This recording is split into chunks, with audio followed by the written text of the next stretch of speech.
சிட்டியை லேடிஸ் ஹாஸ்டலுக்கு கூட்டிட்டு போயிருப்பாங்க. அப்போ சிட்டி ஹியூமன் கிடையாது, ரோபோட் அப்படின்னு ப்ரூவ் பண்றதுக்கு சிட்டியோட தலையை கழட்டி காமிக்கிற மாதிரி இருக்கும். இது எப்படி பண்ணியிருப்பாங்க அப்படின்னா, ரஜினி சாரோட ஸ்டண்ட் டபுள் அங்கே நிற்க வச்சு அவரோட கழுத்தை பின்புறமாக சாய்ச்சிட்டு கழுத்து பகுதியில் ரோபோ உடம்பு தலையோடு ஜாயிண்ட் ஆகிற மாதிரி ரெடி பண்ணியிருப்பாங்க. அது கூட தலையை ஒயரோட அட்டாச் பண்ணியிருப்பாங்க. அவரோட தலைக்காக ரஜினி சார் தலை மாதிரியே ஒரு டம்மியை ரெடி பண்ணியிருப்பாங்க.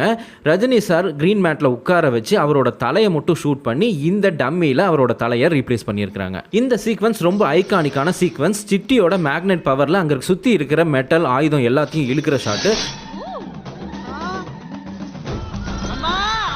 இது சங்கர் சார் எவ்வளோ கிரியேட்டிவாக திங்க் பண்ணுறாரு அப்படின்றதுக்கு உதாரணமான ஒரு ஷாட்டு. சிச்சுவேஷனை பாருங்கள். அங்கே மாரியம்மனோட திருவிழா நடந்துட்டு இருக்குது.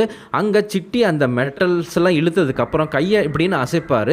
அப்போது எல்லாமே அப்படியே அலைன் ஆகி மாரியம்மன் மாதிரியே வேலோட நிற்பார். இதை பார்க்குறதுக்கு நமக்கு ஒரே கூஸ் பம்பாக இருக்கும். இந்த ஷாட்டுக்காக ஆர்ட் டைரக்டர் சாபு